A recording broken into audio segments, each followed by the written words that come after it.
Again, good morning, good afternoon, and good evening sa bawat isa na naandito. And we are going to dive right ahead sa ating presentation. Alright? Ayan, at check natin yung audio natin. I can see here sa monitors ko that I'm coming in loud and clear. So nandito po tayo ngayon sa Bulalo, capital of the Philippines, sa Tagaytay. Ay kami lang po sa totoo, hindi naman namin pinlanong pumunta rito. Aksidente lang na nakarating kami rito because of a client call, ano? Ayan, greet lang natin iba, ha? Team Blessed by Focus Empire. Alright. Ang ganda ng pangalan, no? Diba? Talagang Team Blessed. Yan, mga declaration, no? Pero ang topic natin, mga kapatid, sa gabi na ito ay tungkol sa ating mga puso. Kumusta naman po ang ating mga puso, ha? Alright. So, literal po na puso ang pag-uusapan natin, mga kapatid. Pero yan, hagitin natin. Baka meron akong maibigay na tip para sa may mga problema sa puso. Ayan. Tignan natin kung may gamot tayo doon. Tignan natin.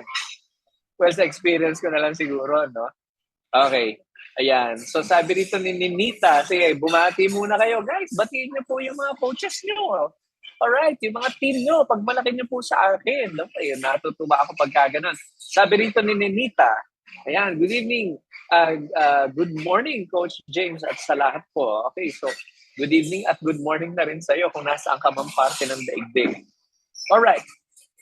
So, alright, simulan na natin. Naku, sayang. Sabi ko nga sa inyo, nanghihinayang ako kasi alam nyo naman na pag dito nahuli ka, marami ka nang nalagpasan. Okay? Pero anyway, dahil very limited lang po again, yung ating interactions because ala pa po tayo sa studio, no? Ginagawa pa po yung ating studio ngayon, ano?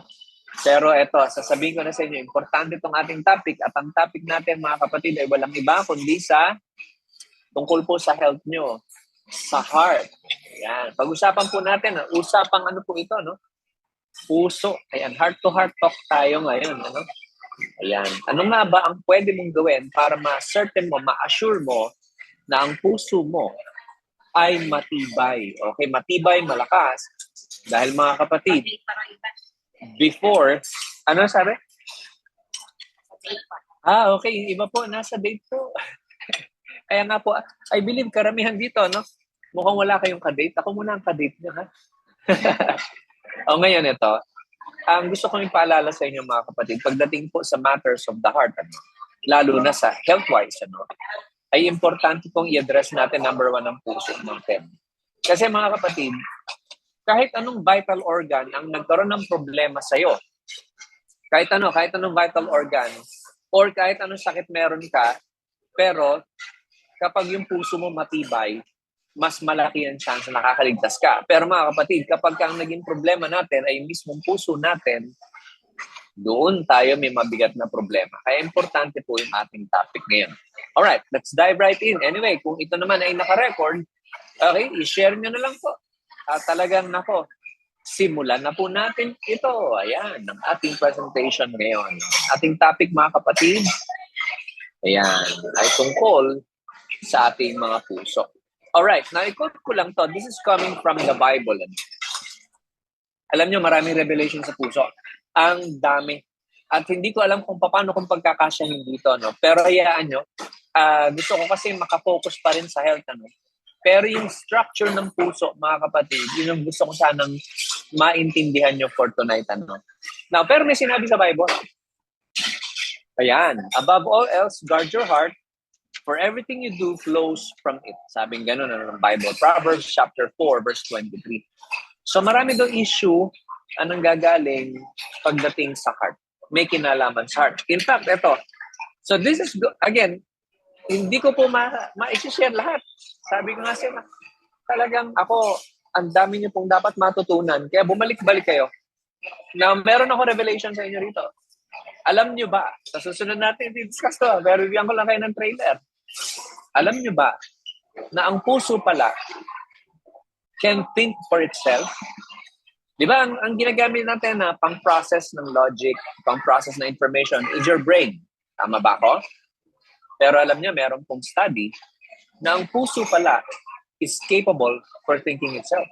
Ibig sabihin, meron palang cells ang puso natin na parang kagaya sa brain na nagpa-process na information. Wow! O, di ba? Tingnan nyo ha? Bakit? Tingnan nyo. Bakit importante yon? Sa Bible kasi, alam kong mention about when it comes to critical decision making in life, walang mention about the brain. Lagi na lang it's about the heart. Oh, di ba? Kaya sa susunod natin mag-uusapan yun. Hindi kasi yun yung topic nga. Just to give you an idea, gaano kaganda talaga yung pagkaka-create sa atin ng Panginoon. Alright. Pero ngayon, ito ang topic natin ngayon. At dito tayo magko-concentrate ngayon. Alright. So welcome po sa ating Friday Revolution. Ayan, at ang ating pag-uusapan po mga kapatid, yung ating heart. Okay? Now, mamaya po hahagipin po natin ito ha. At lagi kong sinasabi mga kapatid, every time na may nire-release na information si American Heart Association at ang FDA, always be vigilant. Ibig sabihin, hindi lahat ng sinubo sa atin ng medical community, nilunok na lang natin. Kagaya po nito, no? Ayan, mamaya, balikan natin to, no? Tignan niyo yung mga pagkain ng bata na yan. They are toxic. Toxic po talaga yan. Yung mga cereals na yan. Pero makikita niyo rito, may label na American Heart Association certified. Okay? So that's where the problem begins. Diba? Kasi imagine niyo dapat sinesafeguard tayo ng mga institusyon na to. Pero anong ginagawa nila? Abay, tignan niyo to, alam nila toxic yan. Pero bakit binibigay sa atin? Ang worst, ito pa ay pagkain ng mga bata. Okay. Now, bakit importante pong pag-usapan natin, number one, ng ating puso is because ang number one killer po ng tao ngayon, number one cause of death in the world is cardiovascular disease. Ano ibig sabihin yan? Aba, atake sa puso, stroke, aneurysm, anything that concerns your heart, yung mga blood vessels mo or yung cardiovascular system mo, yun ang number one killer. 17.8 million. At mga kapatid, tumaas pa yan dahil luma na po itong data na to. 17.8 million will die every year of CVD. Mga kapatid, eto, bakit? Gusto ko po ito, no? Hindi po ako nandito para takutin kayo. Gusto ko nandito kayo para kasi depensahan mo yung sarili mo. Dapat offensive ka, hindi defensive, Talagang offensive, palaban ka. Ngayon ito, para to put it into perspective, yung 17.8 million, kung namamatayan every year, in the next 10 years, lalabas yun parang around 180 million na namatay na tao sa atake sa puso, stroke, aneurysm, high blood, anything again that concerns yung cardiovascular system. Mga kapatid, isang populasyon na yun na sinlaki ng bansang Pilipinas every 10 years. Yun ang nawawipe out ng sakit at ng sakit na yun. Kagaya sakit sa puso nga na yun, And it has gotten worse. Okay, bakit? Ngayon po kasi nakikita ko pagka may dumadaan na yung papunta ng sementeryo, alam nyo, ang mga nakikita kong edad, 35, 40, mga ganun, 50, 25. Yun ang nakikita ko po ngayon, mataas po ang rate talaga ng nadidisgrasya ng sakit sa puso. And ito po yung i-address natin ngayon. Bago tayo pumunta sa solusyon, pumunta muna tayo sa cause. Kasi alam nyo, in my years of treating yung mga tao, kaya po mataas ang success rate naming mag-asawa when it comes to treating any kind of sickness and disease, cancer, diabetes, kidney failure. Bakit mataas ang success rate namin? Kasi inuugat muna po namin yung pinaka-root cause o saan ang galing yung sakit mo. And most of the time, kapag po tinatanong kayo may sakit, yung diet niya, yung ano yung kinakain niya, ano yung habit niya, doon mo na mapipinpoint kung ano yung naging sakit niya at ano naging dahilan. Alright? Na may papakita po akong patotoo sa inyo rito. Guys, tika muna, paki-acknowledge muna kung meron ditong first-timer. Baka may first-timer dito ha, parang baka hindi niya alam kung ano nangyayari dito. Please, yan nyo naman. I-share nyo rito sa chat para naman mag-greet natin, Kasi importante po ito. At talagang masyashock po kayo sa mga katotohanan na i-reveal ko sa inyo. Alright, now going back. Puntahan natin to. Imagine niyo, ganyang karami pinapatay niya. By the way guys, 1 in 3 Filipino ay hypertensive. Ilan tayo rito? O 29 divided by 3. O 28 divided by 3. Isa dyan, mga kapatid, hypertensive. Hindi po maganda yon. Hypertensive. That's not a good sign. Kung may high blood ka, something is already wrong at kailangan natin i-address. Pero, huwag ka munang mag-maintenance. Yung lagi ang pakiusap ko sa mga tao. Bago ka magpa-opera for cancer, bago mo ipaputol yung paa mo, bago ka mag-iinom ng gamot na nagiging cause ng kidney failure, abay mag-uusap muna tayo. Kasi ang mas maganda pa rin dyan, mga kapatid, yung pinakasimpleng solusyon muna. Pag pinutol na yung paa mo, wala nang balikan. Tama ba ako? Pag inopera ka na sa puso, particular, wala nang balikan yun. In fact, kapag kayo po na-opera sa puso, this is what I see sa Philippines. Hindi ko alam kung ano nangyari sa US, sa ibang bansa, sa mayang bansa, but here is what I see in the Philippines. Kapag na-opera na po kayo for heart bypass, malaking ang chance na uulitin lang po yung procedure sa inyo in the next 5 years. Ibig sabihin, heart bypass ka na naman. Hanggang sa darating ang time, hindi na kaya ng katawan mo yung operasyon mo. Kaya iba po sa operating table na namamatay. Okay? And that's sad. Samantalang meron ako ipapakita sa inyo much better than any kind of operation. Okay? Dahil I believe sa aking experience po in the last 15 years with health and wellness, mga kapatid, ito magre-register sa spirit nito. Magre-register sa spirit nito. Hindi ka dinesign ng Lord para operahin. Hindi ka dinesign ng Lord para operahin. Hindi ka dinesign ng Lord para putulin yung paa. Okay? Hindi ka dinesign ng Lord para kung ano-ano itutusok sa'yo, kung ano-ano pinainom sa'yo na lason. Lason po literal ng synthetic medicine, by the way. Okay? Ang tawag po dyan, hindi dapat medicine. Ang tawag po dyan, dapat ampat. Hindi gamot. Ang tanong ko nga sa inyo, kaya mag-join po kayo sa Lion of Judah forum natin, health forum natin. Ang dami kong mga maliliit na mga information na binibigay doon. Bakit tinatawag na gamot ang maintenance medicine? Bakit siya tinatawag na medicine?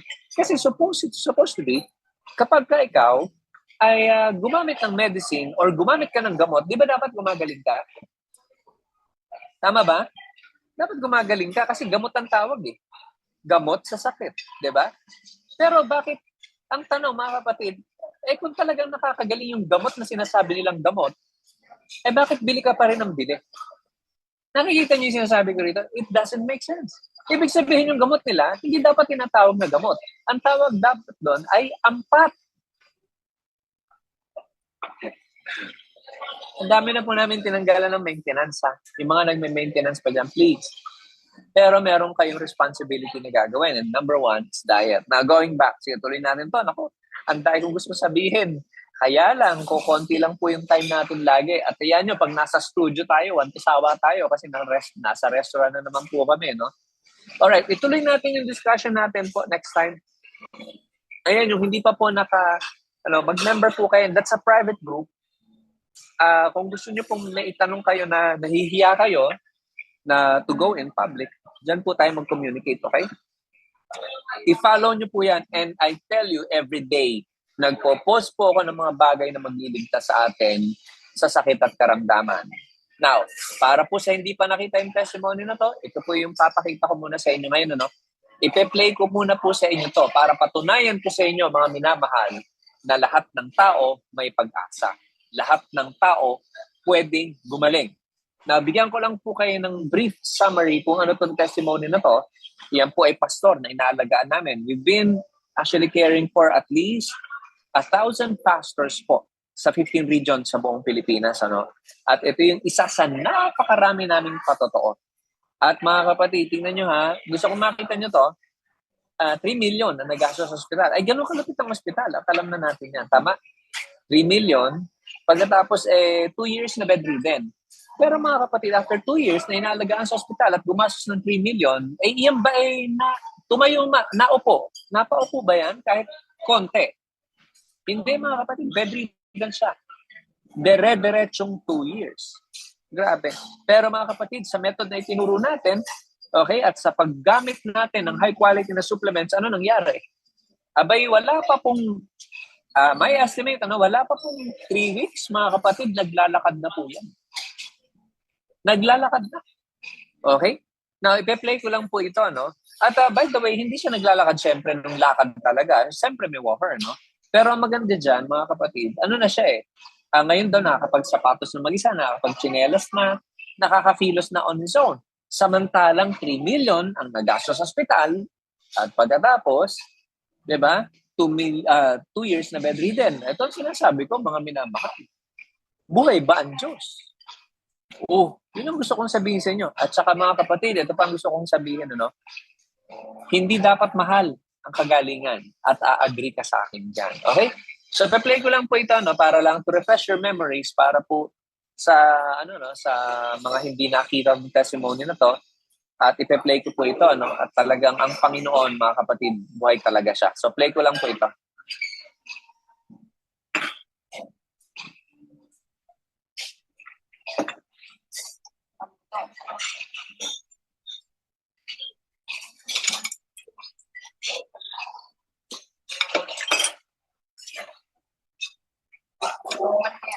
Yan, sige ate.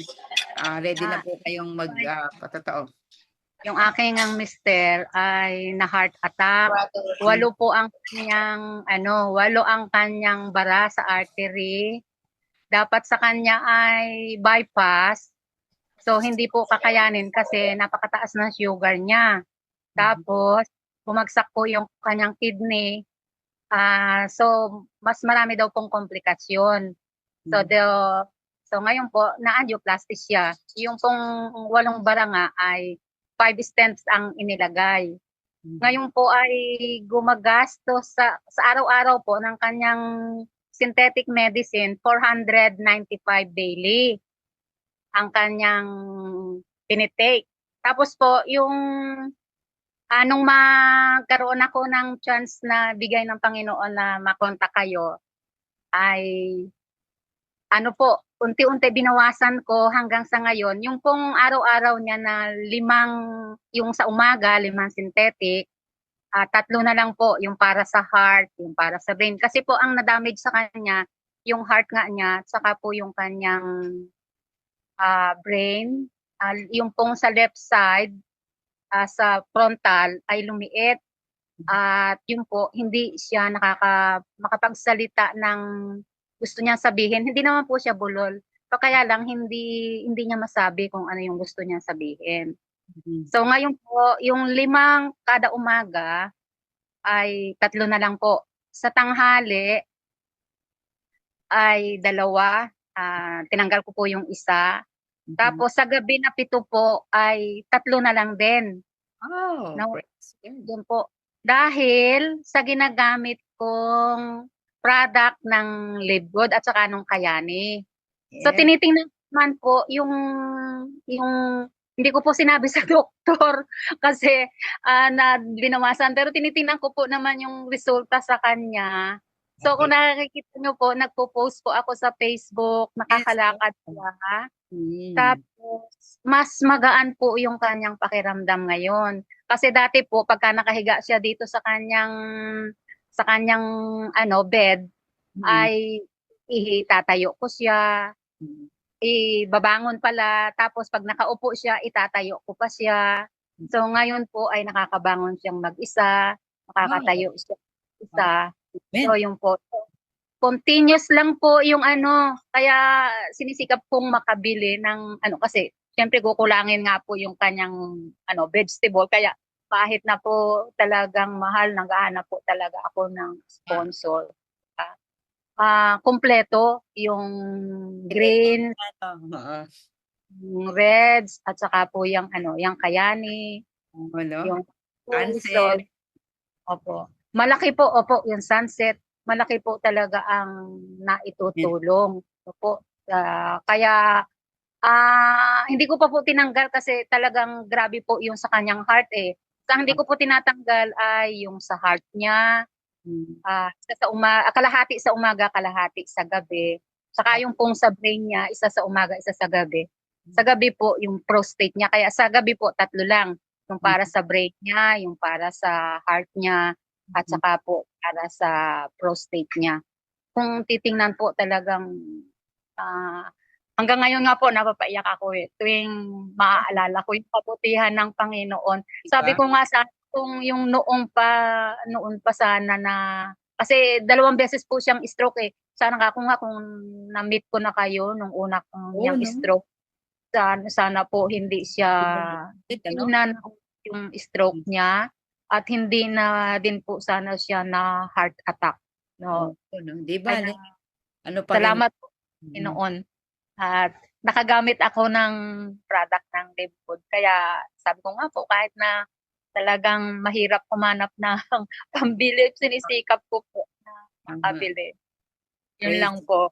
Salamat. Naku, Ate Presi, no? We're so glad, no? Talagang ako, nangingilabot ako habang nagpapatotoo ka kasi iba talaga yung power ni Lord tsaka yung opportunity pag gusto talaga na buhayin o extend yung life ng isang anak niya.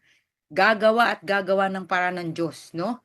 Imagine niyo po, no, yung pagsusustain ng monthly, alam ko mahirap yan, no?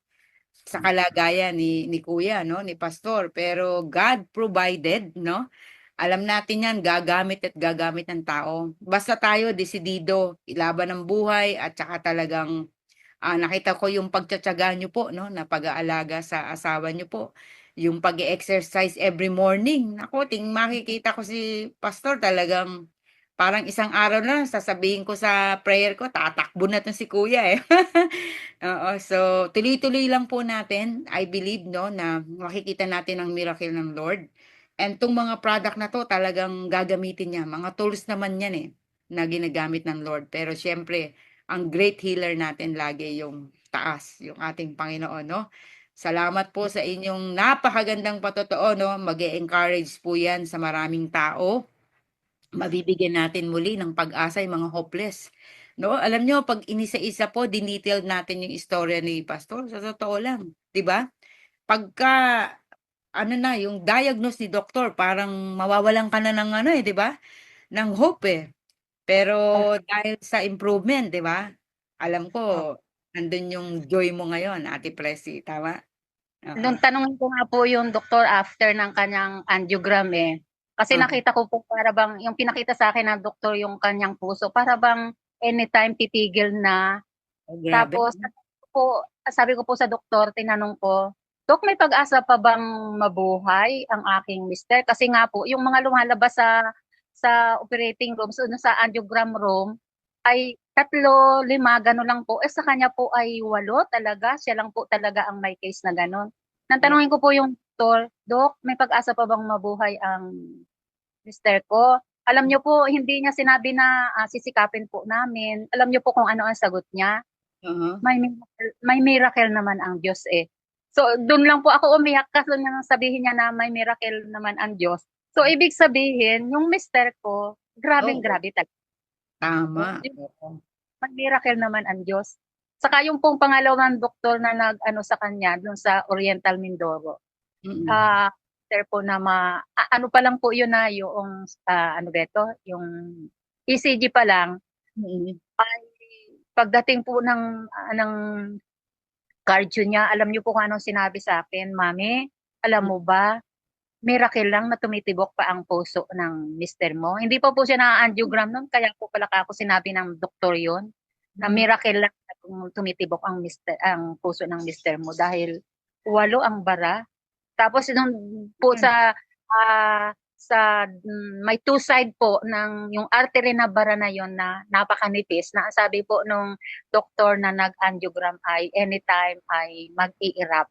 Kaya sabi niyang gano'n ay, kaya pala sabi niya, may miracle naman ang Diyos. At totoo po yun, talagang buhay po siya ngayon kasi miracle po lahat ng Panginoon. Kaya kino-consider ko din po na miracle din ng Diyos na makontak ko kayo kasi yun ang Ano mag-sustain ng ng Lord yan. Alam nyo, talagang nakaka-amaze ang Lord, no? Yung situation, yung timing, 'di ba? The Opo. timing ng Lord, alam ko, hindi huli, no? Bagamat na tama yung sabi mo, sana second stroke, nakilala mo kami. Pero ito yung timing ng Lord, I believe, no? Kaya po patuloy tayong mag-pray, no? And tuloy-tuloy lang, Ate Presi, sa pagti-take and then yung pagtitiyaga nyo nga, no, na pag-aalaga, pag-exercise kasi malaking-malaking bagay po yan eh. Yung pagpapaaraw niya, di ba? Kasi Opo. vitamin D yun eh, no? So, also yung pagka po yung nagsasalita siya, sabi kasi ni Dr. Nurin, yung sa neurologist, okay lang yan, kinakausap mo siya ng parang pwede niyang gawin. No? Halimbawa, iabot mo sa akin yung baso. Okay lang daw po yun na kahit hindi niya maabot o masalita, basta i-exercise mo siya. Kasi malaking magiging improvement niyan, no? So praise the Lord for that great testimony mo na sinabi po ngayon, no? And looking forward dun sa mabilis na paggaling ni pastor, no? At babalik uli sa pagpipreach, no? Dun sa church. At nako, siyempre maraming mabibless. Tsaka, of course, yung blessing, kasunod na yan, di ba? So, salamat po, no, Ate Presi, sa patotoo na yan. And yung mga kapatid po natin dito, alam ko, nako, na-bless kayo ngayong araw na to, no? Dahil napakinggan nyo yung mga patotoo natin, no? Marami pa yan, no? Marami pa. So, share the good news sa maraming tao. Sana po kayo rin po ay maging blessing. Minsan po yung sitwasyon natin sa buhay, katulad ng kay Ate Presi, di ba? Kung tutuusin, pwede na siyang ma-discourage, umiyak, di ba? Dun sa mga, ano tawag dyan, yung mga balita na sinasabi ng mga doktor. Pero nakita nyo, paano siya lumaban. At nung 2 dumating, months yes 2 po. months po kami sa hospital, sa Philippine Heart Center. Mm-mm. Nakatapos po kami ng 3M, lahat-lahat ng gastos namin. Grabe talaga. Wala po kaming pera, pero isa din pong miracle yun ng Panginoon, na-provide niya lahat. Then sabi ko nga po, miracle pa rin ng Panginoon na ngayong panahon ito ay napoprovide pa rin ng Panginoon yung pangangailangan. Justification ng ano, no? 3 million, Ate Presi. Po, naka 3 million kami, wala po kaming pera, pero yun nga, miracle na po ng Panginoon. Madami pong tumulong. So, ang gusto kong kunin niyo po, mga pastor, mga lingkod ng Lord dito, yung ganun kahirap pag may sakit. Ganyan po, kadami yung gastos, no? Na talagang gagastusin ng tao. Kaya tayo, ito yung ginagawa natin, 'di ba? Prevention is our best doctor, no? No, ayaw din natin na talagang dumating sa time, no, na ganun. Paano kung yung isang kakilala natin walang ganun, 'di ba? Walang pera, paano na? Kaya po patuloy nating i-share 'to kasi hindi lang po yung case ni Ate Presi, marami pong katulad niya. Nandyan lang, nag-iintay lang na abutin natin, i-share natin yung testimony, what we learn dito sa ating ginagawa, no, na health and wellness. Kasi I believe, no, this is the best ministry na binigay ng Lord sa bawat isa sa atin. As Christians, as a servant of God, no, to save those people, no. We are in the business of saving lives, no. Kaya I hope, no, na patuloy tayong mag-share, mga minamahal. I'm so blessed, no, Ate Presi, thank you for that great testimony muli, no. Alam nyo, pag may ganyang patotoo, mas lalo kaming na-excite ni Brother James na patuloy tayong mag-share, no. Kaya po yung mga tao, kahit po minsan, no, minsan pagod na pagod ka na, tatawag, okay lang. Basta kailangan po, no, anytime na nasaan kami, basta kailangan kausapin, andyan kami para po tulungan kayo, para po kausapin natin yung mga tao na yan na gusto nyo pong matulungan, no. Extension po kayo ng aming kamay, no, ng aming bibig, ng aming mata para makita sila at maabot, no. So salamat po, no, patuloy po nating i-share itong health and wellness, no, kahit po dito, no, sa umaga gawin natin, pwede rin tayong mag-imbita ng mga hindi taga Shechem, no. Open naman po ito, no, by the way. Inaalaw po tayo na mag-invite ng mga hindi taga Shechem, it's okay, no, para ma-bless din po sila. Okay, so naku, with that, bukas po magkita-kita tayo ulit. And anytime naman open kami to para makausap yung mga gusto nyo pong kausapin natin. Okay? But anyway, sige po, tayo po ay manalangit, magpasalamat sa ating Panginoon. Lord, thank you. Thank you so much, Lord. Napakabuti mo, Panginoon, dahil yung timing mo, Panginoon, para makita namin yung isang solusyon dun sa problema namin. Katulad ng naranasan ni Ate Presi at ng kanyang asawa. Hindi po namin tinitingnan na huli ang lahat. Laging perfect timing dahil ikaw yan, Panginoon. Ikaw po ang pinanggagalingan ng aming kagalingan. Ikaw rin po ang nagpo-provide ng lahat ng kailangan namin para masolusyonan yung problema. financially, emotionally, spiritually, lahat ng area ng buhay namin. Lord, salamat po dahil hindi ka nagkukulang. Yung miracle, laging nangyayari to anytime. Anytime. Pwede mong ipakita ang miraglo mo, ang miracle mo sa buhay ng bawat isang naririto, Panginoon. Salamat po, Panginoon, dahil ikaw ang Diyos na aming sinasamba, pinaglilingkuran ng isang buhay na Diyos. Lagi pong bukas ang langit every time kami nananalangin sa iyo, humihiling sa iyo, Panginoon. Hindi ka madamot na Diyos, Panginoon. Salamat po sa iyong pagmamahal. Salamat din, Panginoon, sa wisdom, sa strength na binibigay mo sa amin para mabuhay, na maglingkod sa iyo. At nawa, Panginoon, ang dalangin ko, kami pong mga nandito sa aming portion ng health and wellness. Lahat kami ay gamitin mo para mas marami pa kaming ma-reach out ng mga tao na maligtas sila, hindi lang spiritually, kundi physically. Magbigay kami ng pag-asa sa kanila, yung mga patotoo na mga testimony, mga nararanasan naming blessing, ma-share namin sa kanila, Panginoon. Yung mga information na ito na napakahalaga para magbago ng buhay, magpagaling sa kanila, Lord, gamitin mo to. Huwag kaming magsawa, huwag kaming mapagod, Panginoon. Salamat po, Panginoon, sa strength, sa joy na binibigay mo, Panginoon. Bless everyone, i-reward mo ang yung mga anak na nandito, Panginoon. More than their expectation, Panginoon. I-reward mo sila, Panginoon. Lahat ng kailingan, kagalingan, miracle, financial blessing, Panginoon, ibuhos mo sa iyong mga anak na nandito, Panginoon. Salamat po, Panginoon. Sa iyo ang papuri, karangalan, pasasalamat, Panginoon. This we pray, Father, in the mighty name of Jesus. Amen. Yan. Okay. So may nanggugulo, no? Nakita nyo rito? Eh talagang alam nyo, bakit? Si Satanas, ayaw niya malaman nyo to. Talagang alam niya, tingnan nyo ha. Hindi ko alam kung alam na magawa to. Talagang Lord, itong anak ng Diablo na to, Panginoon, bahala ka na. Nakita nyo may nanggugulo. Hayaan nyo sila. Kasi baka hinog na yung judgment day, Alam nyo, pagka ang Kristiyano, ay inaagrabyado po yan. Okay, tandaan nyo na tapat sa inyo at alam mong ikaw ay mananampalataya ng Panginoon, hinog na yung judgment sa tao na yun. At ito nga, hinog na yan. Okay? So, again, tuloy natin. So, nakita nyo yung testimony na yun. Balik tayo. Grabe. Ay, nako, sabi ko sa inyo, isa pa lang yun. Oh, marami na yan, frozen shoulder, migraine, at generally, kahit ano ng sakit, high blood, at kung ano-ano mga inflammation. So mga kapatid, ito ang gusto kong sabihin sa inyo. Ang Diyos natin mabuti, Talagang ang Panginoon natin, na talagang gusto niya magaling ka. Gusto niya magaling ka, gusto niya gumaling ka.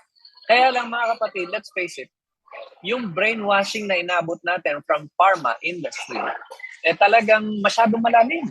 Kagaya ng in-explain ko kanina para sa mga humabol, bakit tinatawag na maintenance na medicine, ang maintenance medicine, hindi naman siya nakakagaling. Basta tinatawag na maintenance, or ng medicine. Di ba pag sinabi mong gamot, dapat gumagaling o nakakagaling. Kaya gamot Tama? Pero, ang nangyayari, hindi naman gumagaling yung tao. Kasi bili ka pa rin ng bili. Dapat kung gumagaling ka, at kasi tinawag na gamot yun, dapat tumigil yung iyong pag inom ng gamot, right? Ayan. Meron talaga ng gugulo. So, huwag nyo nalang pansinin, ha? Alam nyo si Satanas, KSP yan, So anyway, ayan, i-co-host nga kita, Sheila, para nakikita mo ba? Alright. Okay.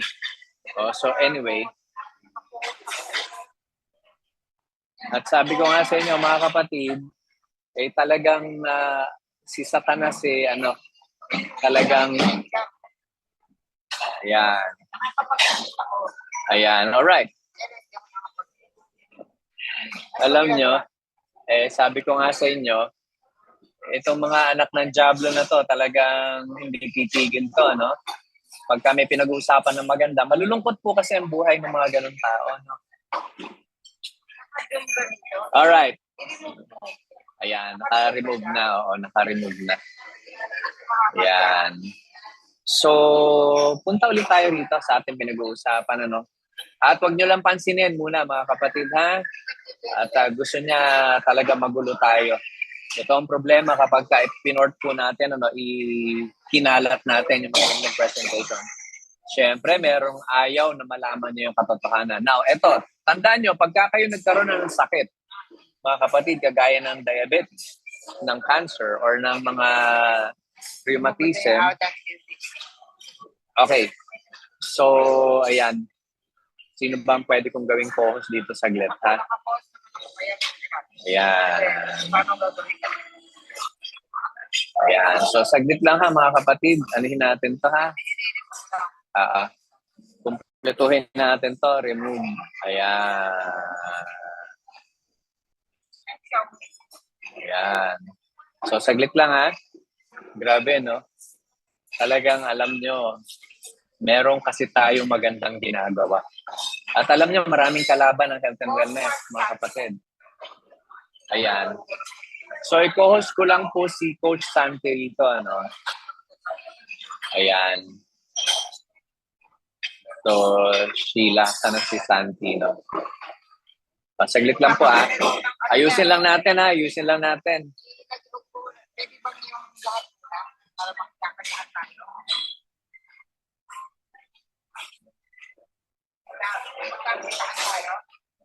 Ayan. Ayan, sige. Si Santi. Ano ba ang pangalan ni Santi rito? Team Elevate. So, saglit lang po, guys. Ayusin natin pa para hindi tayo ma-distract. Right. I know. Ayun. Sige, Coach Santi. Salamat. Ayan. Gawin na kitang co-host, ha? Ayan, paki-assist na lang ako, no, kapatid? Ayan. Alright. So, salamat. Again, tignan nyo, ha? Alam nyo, marami tayong kalaban. Literal, ha? Ito, believe it or not, ay kung kayo ay naniniwala na may demonyo, meron. Sa Halloween natin pag-usapan. Pero may mga tao po kasi talaga na yung mga ganitong klaseng information, ay binabayaran po yan. Particular po ng pharma.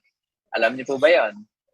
Ang health and wellness, may binabayaran po mga henchman yan, tagagulo ng mga ganitong klase ng presentation. Kasi threat po tayo. Ha? Okay. So, salamat dyan, guys. Thank you for being here, no? To assist me. At ala kasi tayo mga tools natin dito. No? Ngayon, nasa labas kasi tayo. Now, let's go. Tuloy natin to, mga kapatid. Huwag nyo na pong pansinin yun. Ano? Wala namang talab. Alright, now, kapag ka ikaw ay meron ng mga sakit kagaya nito, mga kapatid, tayo po ay nasa war zone. Okay? Yan po, mga kapatid na yan, ay ano po yan, chronic inflammation ang tawag. Ang acute inflammation, ito po yung ordinaryong hika, infection, konting mga rashes or ano, na nakukuha pa ng gamot sa butika. Nakukuha pa po yan ng gamot sa butika. Pero mga kapatid, kapag ang sakit nyo nandito na po sa listahan na yan, wala na pong gamot yan na nabibili sa butika. Okay? Wala na pong gamot. Eto, guys, wala nang gamot. Sa mga sakit na yun, yung pinakita ko, ha? Walang gamot sa butika. Pero ibig sabihin ba, hindi ka nagagaling? Hindi. Dito kayo matutuwa. Okay? Kaya ang binibigay lang sa atin ng doktor ay anong tawag? Maintenance. Ano ibig sabihin nun? Para i-maintain yung sakit mo. Yun lang yung ginagawa ng maintenance. Hindi ka pinagagaling. I-maintain. Ngayon, ang tanong ko nga lagi, lalo na sa mga umaatan sa ganitong webinar, anong gusto nyo pong gawin natin sa sakit nyo? Pagalingin natin o i-maintain na lang natin? Siyempre, gusto mong gumaling. Tama? At yun ang ating na-explore. Na pag sinabi ng doktor na in my experience sa 15 years na nagtuturo ako ng health and wellness, even long before dumating si Live Good, nakita ko na pag sinabi ng doktor na wala ka ng pag-asa, hindi totoo. Hindi totoo. Pag sinabi niyang walang hindi ka nagagaling, hindi totoo yun. Yung migraine po kasi ng asawa ko ay 25 years. At sabi sa kanya ng doktor, wala raw gamot. Pero di ba yung kwento ko? Binigyan pa rin kami eventually ng gamot. Nakikita nyo? Walang gamot, pero binigyan pa rin kami eventually ng gamot. Kaya doon ako natatawa eh. Tapos yung gamot na binigay sa amin, alam niyo ba? Abay, chinecheck ko sa Google, nakaka-cancer. Di ba? Nakaka-cancer. Sabi ko sa asawa ko, huwag mo na inumin yan. Tiisin mo na lang yung migraine mo until siya po ay gumaling sa pamamagitan ng isang herbal or tsaka natural na supplementation. Kaya nga po yung sinashare ko ngayon sa inyo. Abay ngayon yung asawa ko walang ka-migraine. Mas puyat, mas maraming ginagawa, mas pagod. Dati kasi every month ang migraine. Ang hirap. So itong ina-explore natin for tonight, ulitin ko, pag gano'n na ang sakit mo, doble na doble na ang ating vigilance dapat. Going back, pakita ko lang to, you have to understand, mga kapatid, pag may sakit na po kayo, you are already in the war zone. Ngayon, ito po yung illustration ko dyan. Kung ikaw ay may kalaban na bansa, ano ang gagawin mo? Yung kalaban ba na bansa, padadalan mo ba ng armas? Or padadalan mo ng bala? Because if you do that, two things are going to happen, di ba? Yung dalawa lang ang pwedeng maging outcome ng digmaan. Matatalo ka eventually. O kaya man, hindi ka mananalo. Okay, ganun kasimple yun. Kasi pinadadalan mo siya ng armas, pinadadalan mo siya ng bala. See? So it doesn't make sense, mga kapatid, kung gusto mong gumaling sa mga chronic inflammation na pinakita ko sa iyo kanina, talaga pong labanan na ito. Anong armas ang sinasabi kong pwedeng makatulong doon sa sakit mo?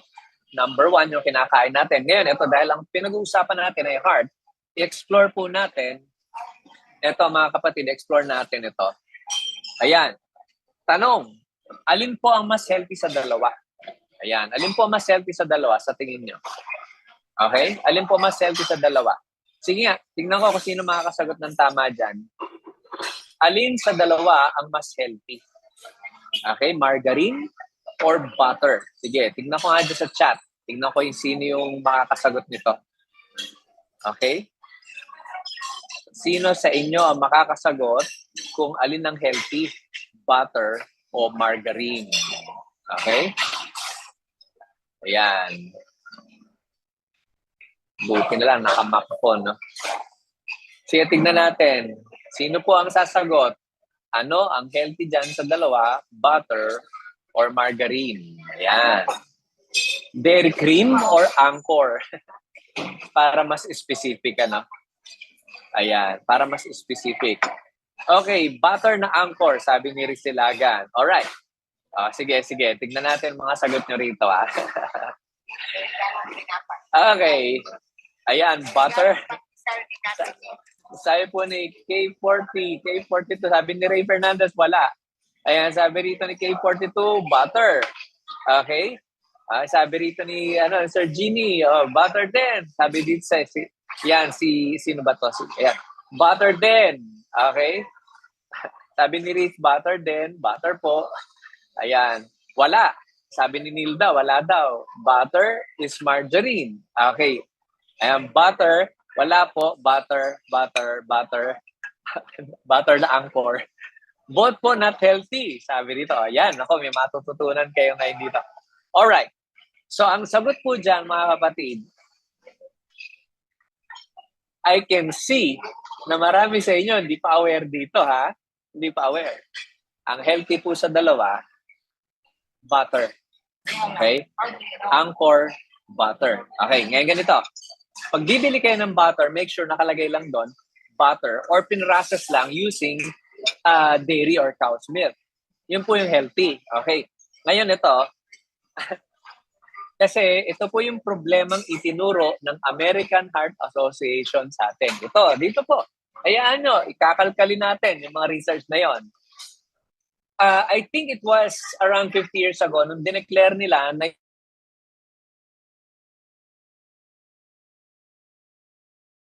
yan ay masama. Dineclare po nila. At alam niyo, sinabi ng American Heart Association na healthy, yung cereal, yung mga cornflakes, yung mga grains, yung mga pagkain na yan. Ano po ang nangyari? Mga kapatid, fast forward, 50 years later, ano po ang nangyari? Tumaas po ang rate ng obesity sa Amerika at tumaas ang rate ng heart disease. Now, i-explore po natin to ha, para makita nyo. Kumain po kayo ng butter. Okay? Dahil ang butter po na yan, sinasabi nila babara ang puso mo, babara daw, magbabara daw, cholesterol, etc. Ngayon, sabi ko nga sa inyo, mahabang topic to, pero sisimplihan ko lang. Magkaiba po yung dietary cholesterol sa blood cholesterol. Magkaiba yun. At hindi po nagkokos ng pagbabara yung kumakain ka ng fats. Di ba nakikita niyo yung mga low-fat milk, low-fat na yogurt? Malaking kalokohan na po yun ngayon. Ha? Malaking kalokohan. Yung itinuro ng American Heart Association ng mga healthy, kagaya ng seed oils, ng canola, ng corn oil, ng soya oil, ng mga, ano pa nga ba, sunflower oil, yun ang dineclare ng American Heart Association na healthy. Pero mga kapatid, ngayon na po sila nabuko na yung palang mga mismong inirekomenda nila ang talagang nagkokos ng heart disease, ng heart attack, ng inflammation, ng arthritis, at even cancer. I'll show you. Okay? Kaya sabi ko nga sa inyo, may natutunan kayo. May kayo ng butter. Ha? Napakadali i-burn ng fat na yon. Yung animal fat. Yung ipamprito nyo, alam niyo ba yung tallow? Beef tallow, yun ang maganda pamprito. Okay? Hindi po yung canola oil, yung corn oil. I'll show you, no? Again, tayo po ay may research dyan, ano? Alright. So, alam na natin ang sagot, mga kapatid. Healthy ang butter. Na may papakita muna ako sa inyo ang kalokohan ng American Heart Association. Okay, kaya nga sabi ko nga sa inyo, maraming galit dito. Marami tayong makakalaban dito, ha? Sabi ng American Heart Association, ayan, ito report na to, no? Binayaran pala ito ng Procter & Gamble to say heart disease was caused by saturated fat, not seed oils. Ito ha, documented po yan, well documented. Sinasabi lagi ng mga eksperto ko no, ng mga doktor ko no, ng mga scientists ko no, na masama daw. Okay, yung saturated fat, yung saturated fat, yung gagaling po sa oil, nagaling sa karne, okay, sa bacon, sa mga meat products na hindi processed. Okay, may pinagkaiba po kasi yung processed na meat products, ano, kagaya ng hotdog, that's already processed, ano, so that's really bad. Langgonisa, sorry, tocino, processed yan eh. Pero kung yung mga bacon mo walang salitre, they're good. Walang salitre ha, meron po nun pero bihira at saka mahal. Ngayon, for example, kumain ka ng bulalo. Nandito po tayo sa Tagaytay yung kumain ka. Ang bulalo po ay superfood. Ngayon, i-explore natin dito, teka lang, dineklara ng American Heart Association na gaya-gaya po tumaya po ang Pilipinas. Fast forward 50 years later, mas marami bang may sakit sa puso ngayon? Yes. Kakakain natin ng cereal, ng tinapay, kakakain natin ng may mga seed oils. Explore pa natin to para sa hindi naka-attend dito. No? Pakita ko sa inyo ha. Yan po yung maraming kalokohan na itinuro sa atin. Na-explore lang natin to. Kagaya nitong margarine. Ayan, bakit nga ba hindi healthy ang margarine? In fact, delikado pong kumain ng margarine. It's a blend of oils that are mostly unsaturated fat. Ang butter po kasi kaya siya healthy, nanggaling po siya sa cream or milk. Ayan, nanggaling po siya dyan. Pero, ito po kasi yung type ng fat na nakukuha sa animal products, kagaya ng dairy, sa gatas, na talagang natural. So, kaya, technically, healthy ang butter. Mga kapatid, ha? Healthy ang butter. Kumain po kayo niyan, ha? O, pero bakit, teka muna, Brother James? Di ba, ang lasa ng dairy cream at saka ng butter magkapareho lang? Yes, correct. Pero ito ang problema, mga kapatid. Ang margarine po ay ginawa po yan through hydrogenation. Ibig sabihin, gumamit ng vegetable oil. Yan, soya oil, canola oil, sunflower oil. At nilagyan ng hydrogen. Okay, para po maintindihan nyo to, no? And I'll try to make it very simple para mabilis nyo maintindihan. Nung World War II, nagkaroon po ng shortage ng butter. World War II. Okay? So, ang ginawa po ng gobyerno ng Britain, kasi binobomba sila lagi nila Hitler, noong time na yon, ay nilagyan po nila yung mga seed oils, yung mga vegetable oils ng hydrogen para po mabuo, magmukhang butter. Tapos, halos kalasan ng butter. Ginawan po nila ng paraan yon. Kasi nga may shortage po ng totoong butter, yung healthy. At yun ang problema, natapos na po ang World War, nakita ng mga negosyante, teka lang, kaya nating ibaba yung presyo ng ating mga margarine na mababa pa sa butter, pero lasang butter. And that is where the problem started. Okay, ngayon, meron pa kayong revelation na makukuha dito, mga kapatid. Tingnan nyo to, ha? Ay, kaya na ko sabi ko nga sa susunod po, huwag kayong nalilate kasi sayang po. Bagay, naka-record to. Ewan ko kung sino mag-share nito. Ayan yung sinasabi ko sa inyo. That's well documented po. Nung nagkaroon ng shortage ng butter, doon din-develop yung margarine. Although matagal na na-develop yung margarine, pero lalong dumami ang production nito dahil nga kapos na kapos po sa butter ang mga tao noon at that time kasi nga gera. Now, sige, may isa pa akong tanong ngayon. Sino nakakaalam dito ng totoong kulay ng margarine? Ano nakikita nyo sa margarine yan? Di ba? Para nakikita nyo kulay dilaw. Pero sino, honestly, ang totoong, hindi po kasi kulay dilaw ang kulay ng margarine. Sino po ang nakakaalam ng totoong kulay ng margarine? Tignan ko nga. Ha? Sino sa inyo ang nakakaalam ng totoong kulay ng margarine? Tingnan natin, ha? Okay. Si Crazus white. Okay. Black. Si Noel's iPad, black. Okay. Lavender.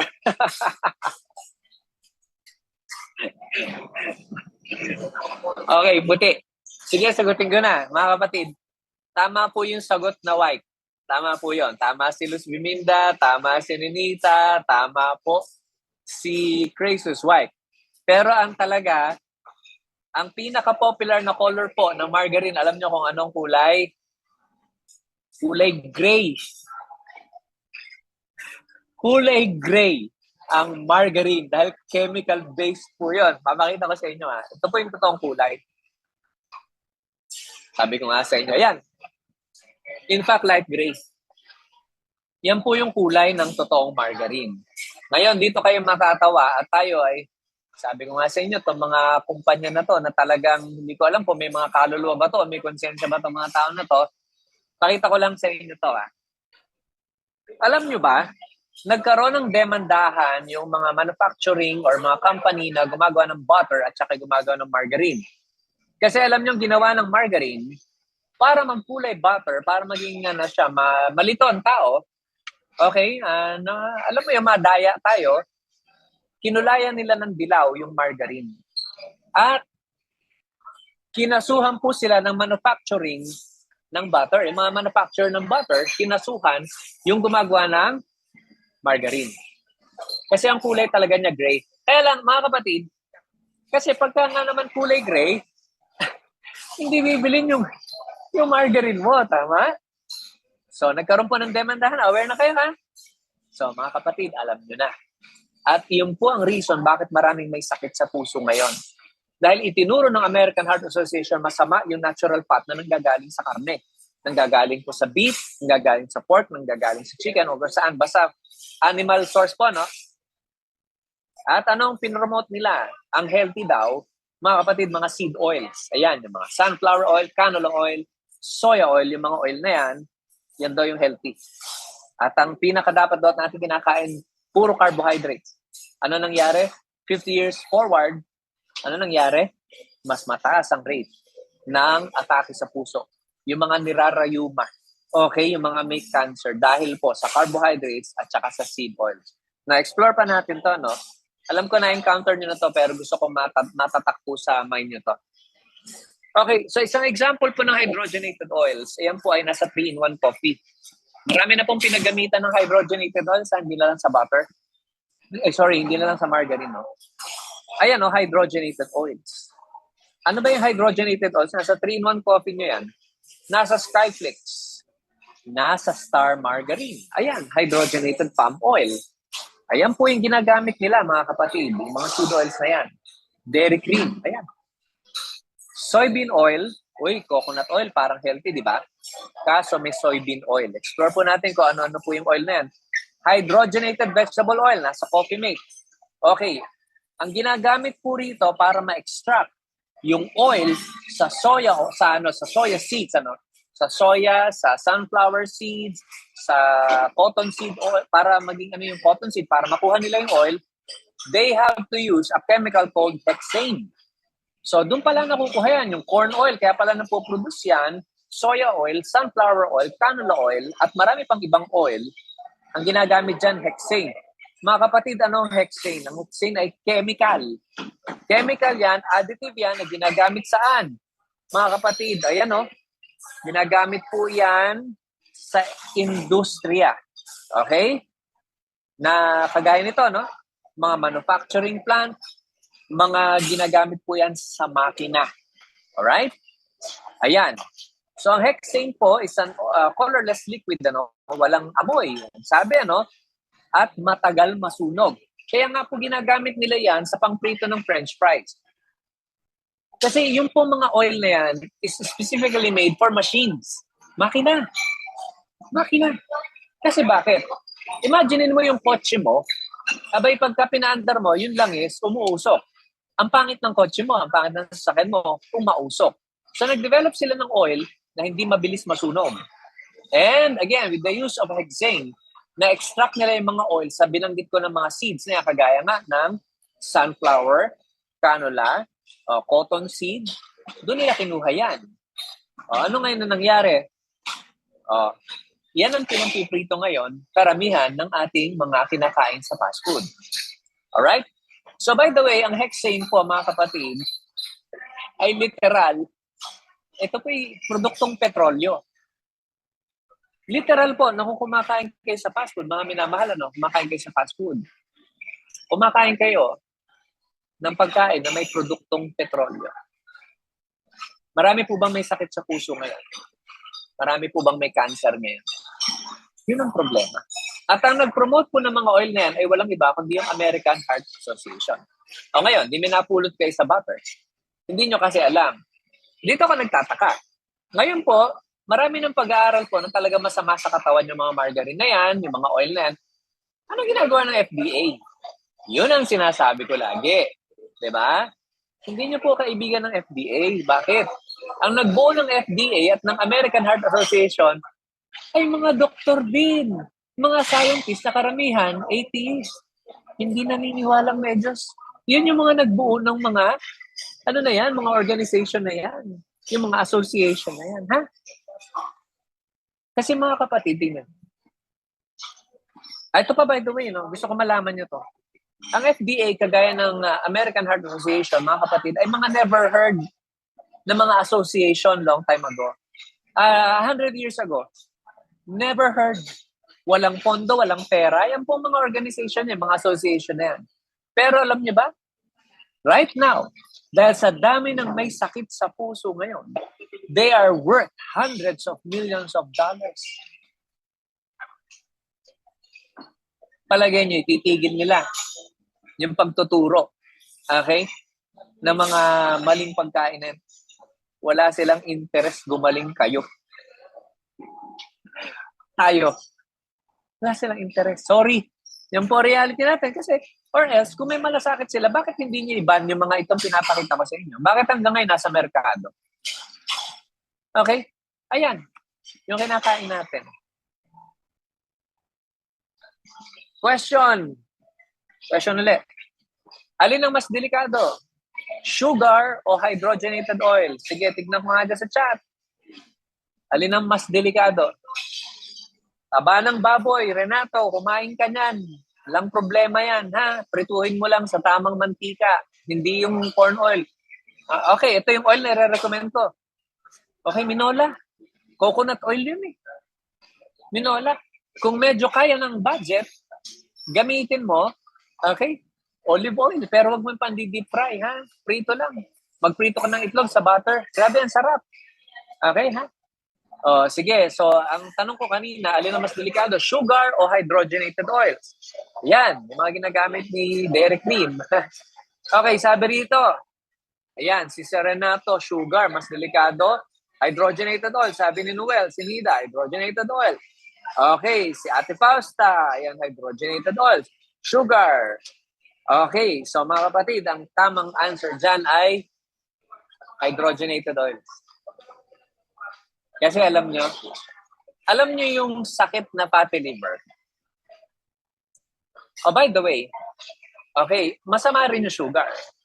Ang sugar kasi, ang ginagawa niya, kuwari, kumain ka ng masustansya, kuwari, nag-take ka ng magnesium natin, vitamin D, K2 natin, nag-take ka ng supplements. Lahat po yun, sinisira ng sugar. Sinisira ng sugar. Nagiging basura lang yung supplement na iniinom mo. Pero ang hydrogenated oils, mga kapatid, eto na ha, fatty liver, kung meron ka nito ha, alam nyo ba, parang kasi pag sinabing, uy, may fatty liver ako, parang hindi ka masyadong natatakot eh. Yung word na fatty, di ba? Pero mga kapatid, tandaan nyo, ang fatty liver is first stage ng pagkabulok ng atay natin. Okay, so that you aware kayo ha? First stage ng pagkabulok ng atay natin. At ang major cause nito mga kapatid, hydrogenated oils. Ang problema nasa grocery items na eh. See? Okay? So, are we learning so far? Importante ba? Pinag-uusapan natin, mga kapatid. Importante ba? Okay? Kumain po kayo ng karne, ng fat, ng litid. Magbulalo kayo. Please, kung may bacon ka na mabibili, yung walang salitre, yung walang sodium nitrite, kung may makikita ka nun, kainin mo yan. Mas maganda pang breakfast ng mga bata yun. Okay. Yung kanin na gagamitin mo, biniling ko na to last time. Yung bagong saing, palamigin mo, ilagay mo sa freezer. Pag frozen na, kinabukasan, yun yung iinitin mo dahil yung sugar, yung glycemic index nun, okay, bumababa ng sobra. Hindi na siya nako-convert ng kasing tindi na parang kumain ka ng bagong luto. Mataas po ang ng sugar nun. Ano? Ayan na, tip po yun. Yung tinapay mo, ganun din. Wala tayong choice, nandiyan na yan. Ang gawin mo, i-freeze mo yung tinapay mo. Pandesal or kahit sliced bread. Pagkatapos, kinabukasan, i-toast mo. Tapos, pahidan mo ng butter. Yun ang healthy. Bumaba po yung kanyang glycemic index. Ha? Again, hindi ko mapapakita sa inyo yung mga link dahil mauubos yung oras natin. At sinasabi ko nga po sa inyo, paspasan lang itong ating pagtuturo dahil we have very limited time. Okay, now going back. So mga kapatid, kaya alam natin na ang fast food talaga delikado. Delikado po. Ilan na po yung kilala ko, mga kapatid, na may iba't ibang klase ng cancer at saka diabetic talaga dahil po sa sobrang kakakain sa fast food. Okay yun. Sir Renato, tama ka. Yung baboy na pinrito sa sariling mantika. Okay. Ang problem po with meat products nowadays, kaya nga, hanggat mari bibili kayo ng beef, piliin nyo po yung grass-fed. Mahal ng konti. Mahal ng konti. Grass-fed. Ibig sabihin, hindi yung pinataba na merong binigay ng mga growth hormones. Kasi ang mga karne po natin ngayon, may tinatawag silang ractopamine. Ractopamine. Ang ractopamine po ay pampataba po yan ng baboy, ng baka, ng manok. Yun po ang nagiging delikado. Hindi masama yung mga karne na yan. Kaya lang kasi kung ano-ano nilalagay nila. Yun ang problema. Okay? So yan. Ako yung mga alam natin. Gulat kayo, Yan na po ang study ngayon. Kasi sinasabi ko nga po sa inyo, ayaw ng American Heart Association na matutunan nyo to. Dinawalan sila ng kliyente. Okay? Now, simulan natin, mga kapatid. Anong una mong gagawin para ma-secure mo ang iyong heart? Ang una mong gagawin, pagandahin mo po yung iyong cardiovascular system, yung mga ugat mo, yung mga arteries mo, yung puso mo. Kasi mga kapatid, sa totoo lang, kapag naingatan mo yung puso mo, malaki na po yung chance na umabot ka ng 100. Malaki na. Kasi yun ang number one killer. Malaking-malaki na po ang chance. Ay, syempre, kailangan, naniniwala naman ako na ang buhay natin, nasa Panginoon yan. At siya ang nagde-determine kung hanggang kailan lang tayo. Pero, mga kapatid, ang sinasabi ko rito, bakit hindi mo hingin sa Lord? Pinangako niya yun Buhay na mahaba at masagana, pangako po ng Lord yun. Okay? I-claim mo. At kumilos ka para umabot ka ng ganon. Naniniwala kung oras mo na. Pero kung pinuputol ka sa ospital, tinatabas ka, binibiyak ka, hinihiwa ka, kung ano tinutusok sa'yo, kung ano pinapainom sa'yo, hanggang sa namatay ka ng sumisigaw at bound sa utang, pagkayaring namatay ka, ay hindi ka looban ng Lord yan, ha? At amen ka dyan. Gusto niya, mahaba ang buhay natin. Alright? Now, going back, ang unang mong gagawin mga kapatid, increase mo yung nitric oxide. Ang unang protection na gagawin mo sa puso mo is increase mo yung nitric oxide. Okay? Increase mo yung nitric oxide. Tingnan nyo to ha, bigyan kayo ng example dito. Ang nitric oxide ay na-discover ng 3 scientists na to at alam nyo, dito nagulantang ang medical and scientific community kasi finally, naintindihan nila kung ano yung nagpapagaling sa katawan ng tao. Wala pong gamot sa butika na nagpapagaling. Ulitin ko sa inyo ha, 4 lang ang gagawin doon. Hindi ko sinabing, okay, for example, may injury ka. Kailangan mo syempre ng initial para hindi ka ma-infeksyon, ma-tetano, kailangan mo yon. Pero ang totoo nun, ginagabayan lang, okay, yung katawan mo. Ang nagpapagaling pa rin, yung katawan mo mag-isa. I'll give you an example. Ito may nakakwentuhan ako eh. Ayan, may nakakwentuhan po akong engineer. Ano? Ang ganda na sinabi niya. No? Nung sinabi ko sa kanya, ang katawan natin ay may kakayanan magpagaling sa mag-isa. Meron, nakadesign yung katawan nyo gumaling mag-isa.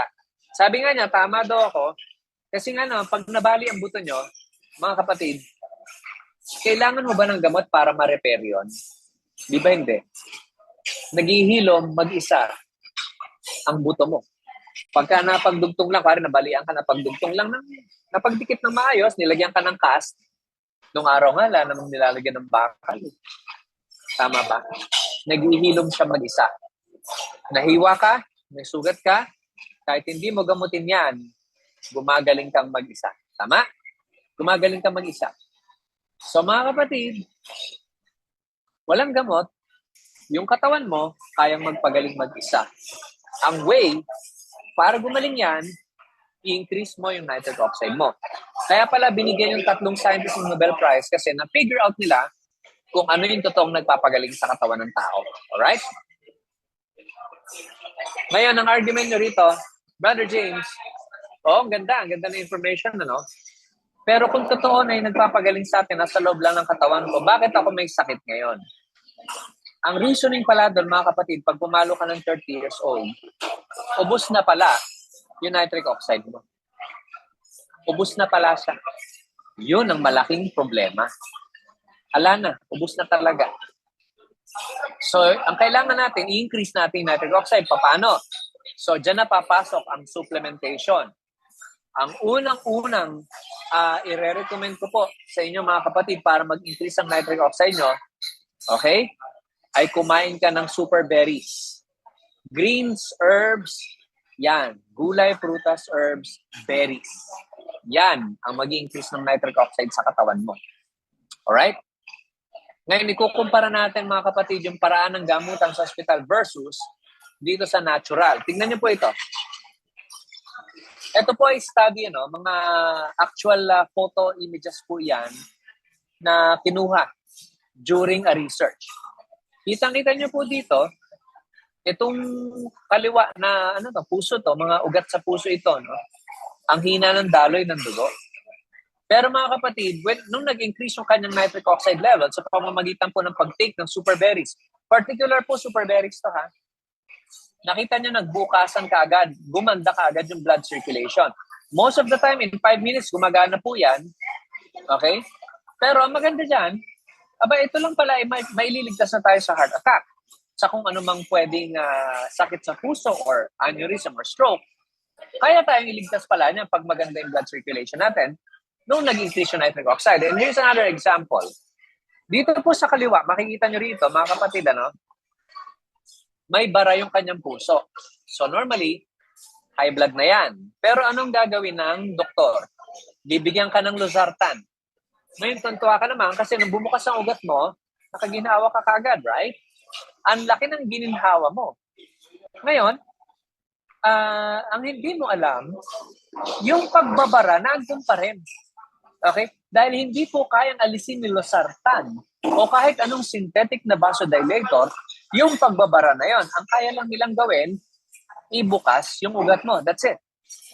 Kaya ang nangyayari kapag itinigil mo ang pag-inom ng losartan, balik ulit yung problema mong high blood because yung underlying cause ng sakit mo ay nandun pa rin. Nandun pa rin. Kaya nga, maintenance lang eh. Hindi ka makakalaya dyan. Samantalang pag in-increase mo ang nitric oxide levels mo, super berries pa lang pa, super berries Ang nangyayari mga kapatid, hindi lang binubukas ang ugat mo, kundi nilulusaw niya yung pagbabara. Kaya nga ang tanong ko sa inyo, anong gusto nyong gawin natin sa sakit nyo? Pagalingin natin o i-maintain natin? Gusto nyong gumaling? Marami na po kami tinanggalan ng maintenance. 15 years na po ako. Maniwala po kayo sa amin. Okay? At by the way, ako naman po ay nag-train din naman sa mga doctors. Yung mga maedad na doktor. Yung alam niyo yon, yung wala nang papatunayan, yung mga magagaling na doktor na maedad na wala nang papatunayan. Ang ginagawa na lang po nila tumulong. Okay? Sabi nga ng mga doktor namin ganito, going back to chronic inflammation, diabetes, cancer, lupus, okay, yung mga arthritis yan, kung ano man, yung mga delikadong sakit na yan, sabi nila, wala nang gamot yan, James. Ang pag-asa mo na lang ay natural. O di praise the Lord.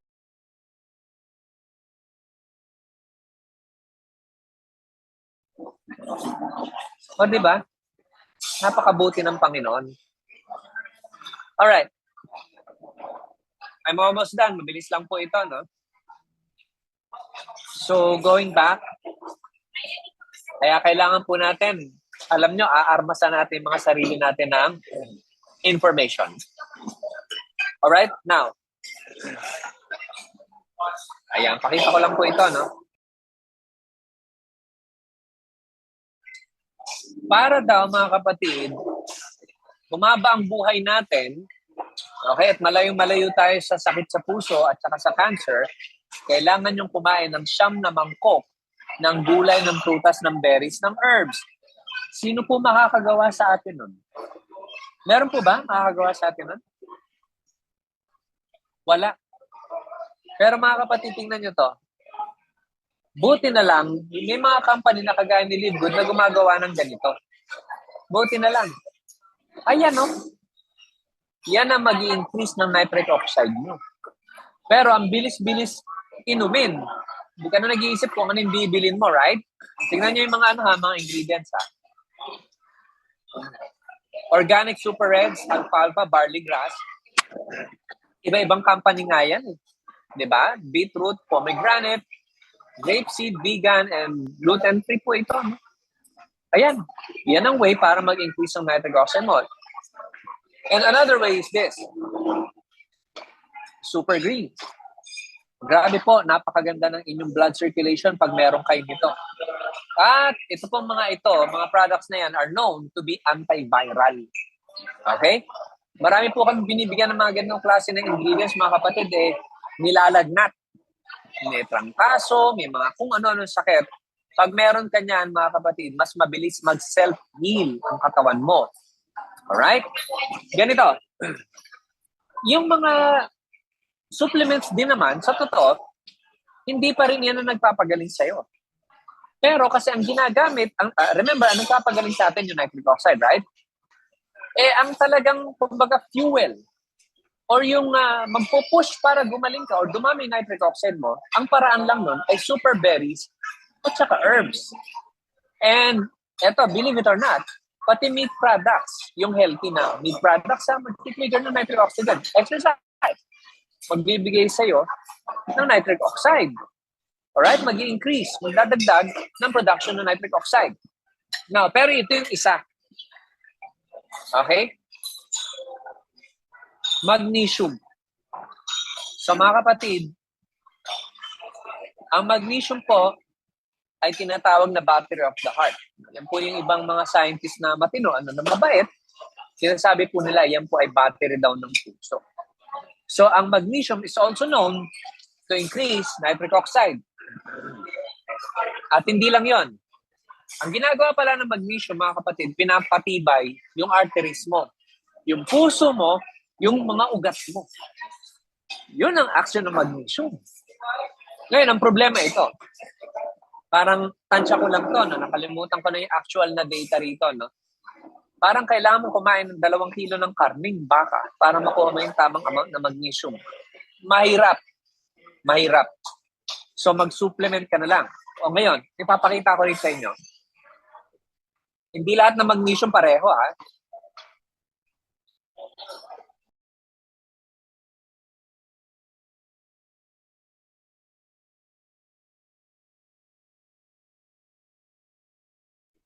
Tignan natin yung magnesium na kagaya nung kay Kirkland.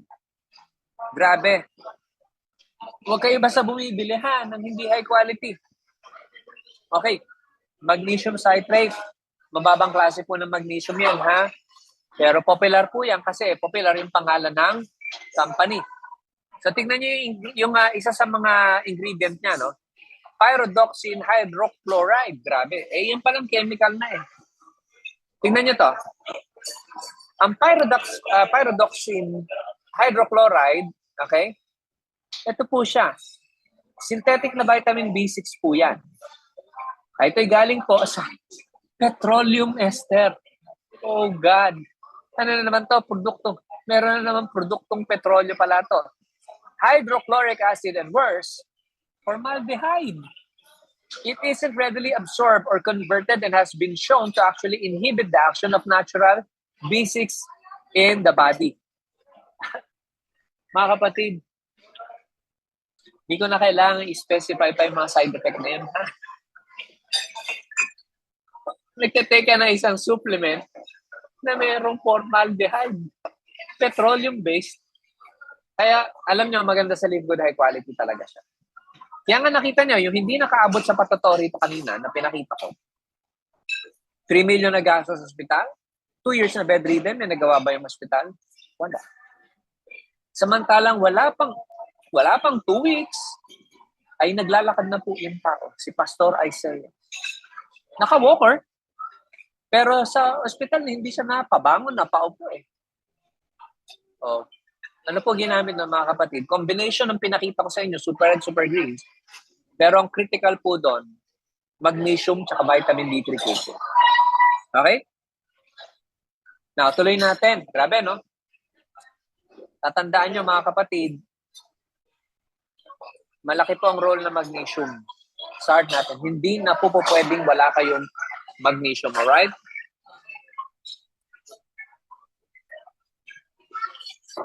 At nag-i-increase siya ng nitric oxide. Ngayon, ito po ang nakakabahala, lalo na po yung mga nagme-maintenance, ha? Ganito. Kung nag-start na po kayo ng maintenance, huwag niyong tatanggalin agad. Makipag-communicate po kayo sa akin. Ang gagawin natin, simple lang po yung approach. Let's say, matagal ka na talaga ng maintenance. Isabay mo lang po yung mga supplement. Pero closely monitor yourself. Tapos, a week later, itry mo, alternate yung maintenance, pero yung supplement na natural direction. Pag nakita mo, you're still doing fine, okay pa rin, itry mo, no, lakasan mo lang yung loob mo on the 3rd week, lakasan mo lang loob mo, puro supplements lang. Ay, may kasamang diet yung guys, so mag-iingat tayo. Hindi, ang supplement po, hindi po excuse yan para makatake tayo, makakain tayo ng mga bawal-bawal. Yung mga fast food na yan. O alam nyo na ha, bumili ka ng grass-fed na beef, bumili ka ng maayos, malinis na pork, bumili ka ng bacon na walang salitre, kumain ka ng 4 na itlog, 5 itlog, 6 na itlog sa isang araw. Kumain ka ng butter, healthy po yun. Wala lang yung mga process, yung mga cereal, yung mga cornflakes, yung mga ganyan, ano. Yung mga, alam niyo po ba yung mga oatmeal, meron pong tinatawag na glyphosate yan. O pero na kung may na-recommend po ako sa page na isang brand ng oatmeal na po pwede nyo i-consider. Pero yung Quaker Oats, sorry, meron po siyang glyphosate, ano, yun po ay herbicide, ano. Lason sa mga, ano pa yun, sa mga damo-damo, ano. Imagine niyo kasama ng oatmeal yun. Alright. Now, as I was saying, mga kapatid, yung sa kidney failure, ano, okay man, balik tayo sa may maintenance pala. Yung maintenance, on the 3rd week, lakasan mo loob mo, try mo puro supplement. Pag nakita mong okay, 4th week, iabang mo lang yung maintenance mo, ha? Iabang mo lang para hindi ka kinakabahan.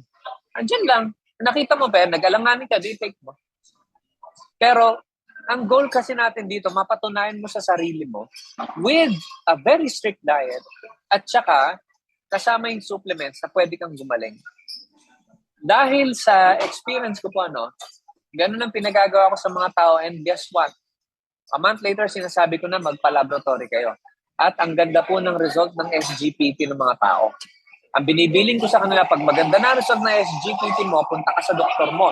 Tanong mo sa kanya kung po pwedeng bawasan yung maintenance mo or po pwede nang alisin. Ang reasoning mo ganito, Doc, kasi ayoko pong ma-dialysis. Dahil marami po ang dinadialysis ngayon sa sobrang kagagamit ng maintenance. Watch out mga diabetics, kayo nagiging biktima ng kidney failure sa dami ng pinaiinom sa inyo. Okay, yun ang goal mo. Ngayon, pag mabait ang doktor mo, sasabihin lang naman niya, sige, pero pagka kailangan mo ulit, take mo lang. May mabait na doktor naman. Talagang papayagan ka. Pero may doktor na ayaw niyang makalaya ka, ha? Merong ganon, ha? Kahit magaling ka na, hindi, tuloy mo na yan. Kahit magaling ka na. Kasi kumikita po sila sa mga recommendations nila, ha? Alright. Now, in the case of kidney failure, ha? Pwede palang mag-trigger ng kidney failure yung mga kidney stones. Okay? Kung nagbago bigla yung kulay ng pag-ihi mo, biglang nagbago, na-discolored, parang brownish. Kaya basta nagkaroon ng na-discolored, baka nagagasgas po yung mga ugat-ugat doon at nagbi-bleed po yun, kaya nadi-discolor yung urine natin. Pwede palang mag-trigger ng kidney failure. Ang magpe-prevent or lulusaw, mag-neutralize po ng mga stones, gallstones, kidney stones, ay yung combination ng magnesium, vitamin D3, and K2. Okay? Ngayon, ang sinasabi sa kidney failure kasi, pagka sinabi ng doktor siya, stage 4, stage 5 ka na, yung kidneys mo ay bulok na or patay na. Sabihin Eto lang, sasabihin ko sa inyo. Okay, itong mga supplements, nutrition, mga kapatid, is capable of creating new blood vessels, mga bagong ugat na ang tawag ay angiogenesis. So sinabi, patay na yung kidneys mo. Ang kidneys mo, pakita ko lang, ang kidneys nyo kasi tatat na ugat. You have to see this. Para po nawawala yung takot nyo. Ha? You have to see this. Balikan ko lang to. Tingnan nyo yung kidneys nyo. Ha? Ayan, punong-puno ng ugat yan. At pag yan, hindi na nagkaroon ng blood circulation yan, mabubulok talaga yan at mamamatay yan.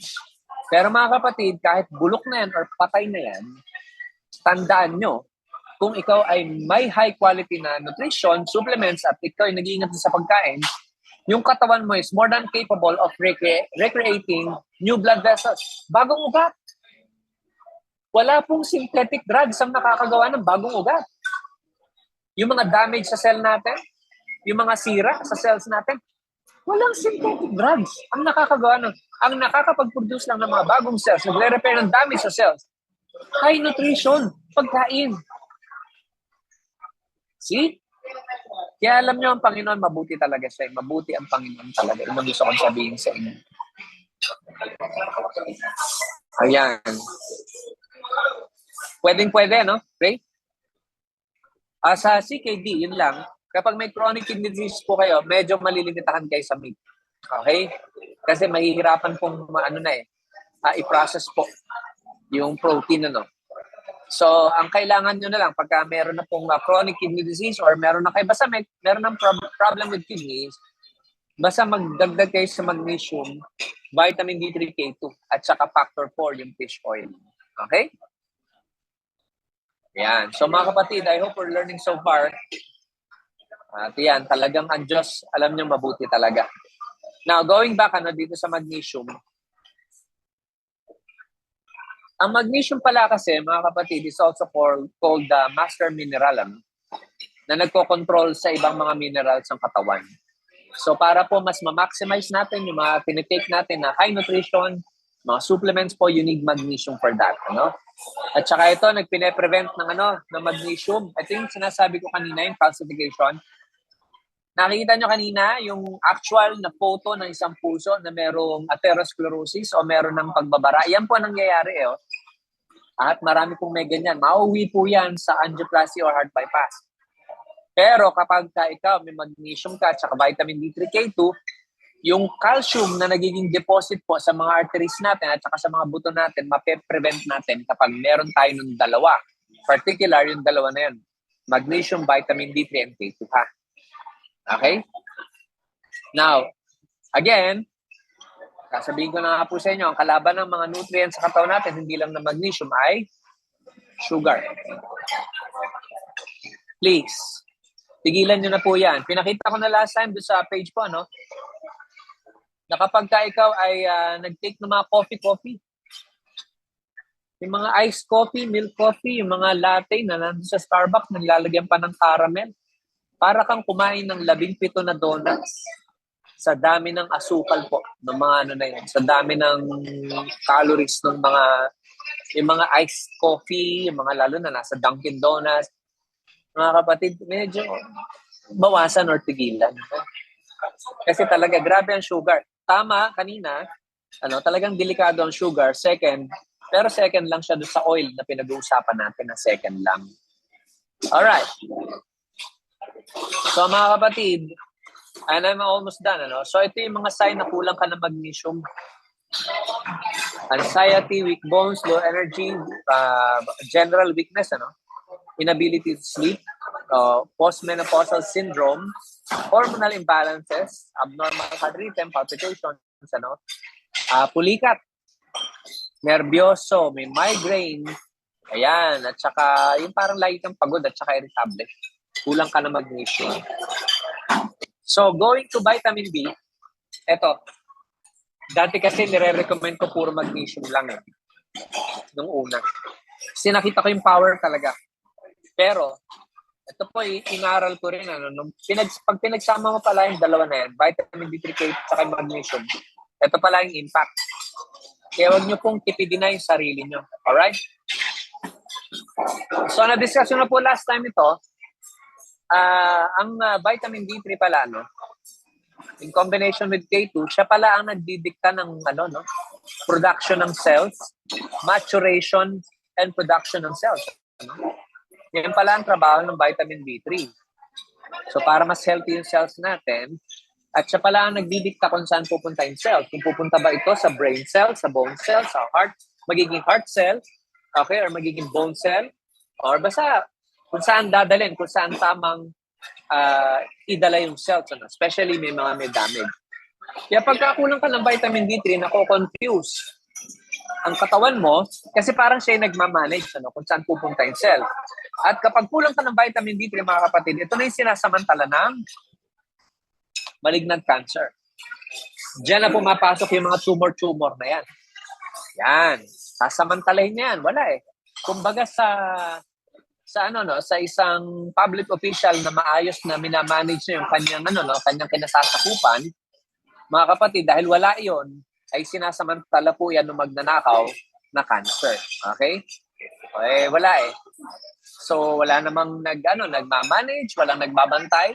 So, ang gagawin ni cancer cells, doon na po siya lumalaki. At mga kapatid, ini-inhibit po nito hindi lang yung bone, yung gallstones, kidney stones, hindi lang yun ang ini-inhibit niya, pati po mga tumor. Galing, grabe. Ang Lord, iba. Ibang-iba ang Panginoon. Sabi ko nga sa inyo, hindi tayo pinabayaan. Ala po kasi natin, yung mga may sakit po na dumating dito, huwag kayo mawala ng pag-asa Hayaan niyo po ako naririnig ngayon kasi gusto ng Lord malaman nyo na pwede kang gumaling. Okay? So, ayan pa Pag may vitamin D3 and K2 ka, malayong-malayo ka sa risk na magkaroon ka ng malignant tumors. Ayan po yung mga involved, breast, prostate, colon, at saka iba pa, Ayan. It reduces cancer by 60 to 77%. Ito po yung, na po na study to, conclusive po ito So ganito, takot ka ba sa heart attack? Okay, since nasa Valentine's Day po tayo, no? Takot ka ba sa heart attack, sa stroke, sa cardiovascular disease in general? Dagdagan mo yung nitric oxide mo sa paraan na super berries, super green. Pagkatapos, idagdag mo yung magnesium para mataas yung levels ng nitric oxide mo. So, ano ibig sabihin nun? Eh di malayo ka na sa number 1 killer ng tao, which is heart attack. Ngayon, ayaw mo ba ng cancer? Ayaw mo ng cancer. Una, like ko sinasabi to ha, itama na natin yung mga diet natin, tama na yung mga fast food na yan, and then kailangan mo ng vitamin D3, K2. At yun ang mag-guarantee sa'yo, exercise, mag-guarantee sa'yo na hindi ka basta tatamaan ng cancer. At kung meron ka ng cancer, gagaling ka dyan. Kita ko na po yan. Sinasabi ko po sa inyo ito, hindi po hinuhula ako ito ha. Nakita ko na po yan. Yung sinabihan ng mga doktor na hindi nagagaling, dami ko na pong nakita. Kaya ang Lord po, mabuti. Alright. So I'm done dito sa part na ito. At ang isa pa, para makita nyo at matuwa kayo lalo for tonight, nabanggit ko na naman to lagi pero minsan kasi nakakalimutan lang natin. Ito po yung 10 na pinakadelikadong cancer, okay, sa panahon natin, Yan. Lung and bronchial cancer, colon and rectal cancer, breast cancer, pancreatic cancer. Alam niyo ba, ang daming namamatay sa prostate cancer na yan? Breast cancer, ha? Ang daming namamatay dyan. Okay, alam niyo ba na yung mga sakit na yan ay madaling pagalingin? Madali lang pong pagalingin yan. Okay? O ngayon, ito nakakatuwa. Nakita niyo, 10 yan, di ba? 7 sa pinakadelikadong cancer na alam natin or alam ng siyensya sa ngayon, mga kapatid, 7 dyan ay pwede kang iligtas ng vitamin D3 at pwede kang gumaling dahil sa supplement na vitamin D3 and K2. Talagang ang Lord marunong, sinasabi ko na sa inyo. Okay? Now again, okay, sa dosage sa mga cancer patient, Noel? We start with normal dosages. Pero meron silang nire-recommenda. Hanggat mare, I think 10,000 IU. Okay? Pero i-check natin yun ha. I think depende sa katawan or depende sa condition. Okay? So basta may mga recommend. May mga doctors na nagtuturo specific at masyado kasi malawak Depende sa sakit, depende sa anong dosage ang hinihingi sa'yo. So naman yun, nasa YouTube naman Pero iyaan nyo, sa susunod, maglalagay tayo ng categories. Pag may cancer, anong stage, ito yung dapat na ite-take. Doon muna tayo sa normal dosage. Magdo-double or magme-mega dose lang kayo pag wala pong improvement. Ha? Start tayo with smaller dosage. Minsan kasi nakukuha na rin At ito ang surprising, dahil meron na naman pong pilitan ngayon ng mga bakunahan sa pneumonia, mga kapatid. Pilitan na naman po yan, pilitan. Pag di ka pumayag, di kaya admit. Ito na So, summarize ko na lang po itong topic na to. Yan naman yung link kung gusto nyo pag-aralan. Ganito ko na lang na mabilis because we're out of time. Alam nyo, may at least 7 states sa US, I think including Nebraska and Idaho, na hindi naman nag-implement na mahigpit ng mga lockdowns. Alam nyo ba yon? Hindi sila sumunod sa utos ng gobyerno, yung mga mask mandates. Mag-mask ka kung gusto mo, kung ayaw mo, pwede. Magbukas ka ng tindahan mo, kung ayaw mo, pwede. Hindi sila sumunod sa mga lockdown. Social distancing, meron, pero hindi nila sinunod. Ngayon, ang surprising dito, after nitong kasagsagan ng pandemic, bakit sila, yung mga state na yon, ang hindi ganong tinamaan or hindi marami ang casualty ng COVID. At ang mga nadisgrasya pa ng COVID doon, may sakit na. May tinatawag na comorbidity. Ibig sabihin, meron ng diabetes, may cancer na, matanda na. Yun yung mga nadisgrasya ng COVID. Pero yung normal na mga tao doon, halos walang record ng mga malakas ang katawan na naapektuhan ng COVID. I-compare natin with New York City. New York City, ito may pinakamarami. Isa sa city na may pinakamaraming casualty ng COVID. Sila may pinakamahigpit na lockdown. Okay? Doble-doble mask. 4 yung mga bakuna booster. Tapos grabe, talagang social distancing. Nagsara ng mga establishment. Bakit isa sila sa mga city na may pinakamaraming namatay sa COVID? Anong reason? Ito, conclusive to itong report na to Conclusive to. Kulang sila ng vitamin D3. Bakit? Lagi naka-lockdown eh. Saan nakukuha vitamin D? Sa araw. Oh. Ang immune system pala ng tao mahina pag kulang ka ng vitamin D3. Galing ng Lord, no? Kasi ang brainwash natin ng pharma, ang pag-asa na lang natin yung bakuna. Ito saka natin i-discuss. Hayaan nyo po, i-revive ko po yung aking mga teaching, yung aking mga research about sa COVID dun sa page. Alam nyo po ba, ito mga kapwa ko mga Kristiyano malungkot. Nung kasagsagan ng pandemic, ibang pastor, pag ayaw mo magpabakuna, hindi ka na pa-attend ng church, excommunicated ka na. Nakakalungkot. Okay? Abay, sabi ko nga sa inyo, yung gumawa ng mga bakuna, okay? Sasabihin ko na sa inyo yung mga nag-invento ng mga bakuna na yan, yung mga gumawa na, yung mga scientists, mga doktor na yan, karamihan dyan ay atheist. At yung iba pa nga, aminadong satanista.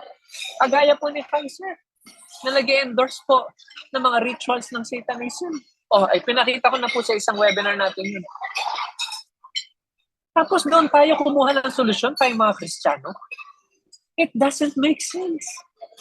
Ang kinuha nating panlaban sa pandemic, yung solusyon natin sa pandemic, yung solusyon natin sa COVID, ay galing sa mga anak ni Satanas. Di ba mali? Parang ganito mga kapatid. For example, ikaw meron kang karamdaman, may sakit ka, tapos si Satanas nag-aalok ng kagalingan, tatanggapin mo, hindi. Di ba hindi? Yun ang malungkot. Mga kapatid, hindi pa ito yung tatakan ng 666 na hindi ka makakakain. Kapag wala ka ng tatak, hindi pa tayo nakakarating doon. Pambihira. COVID pa lang yan. Tumupi na yung natin.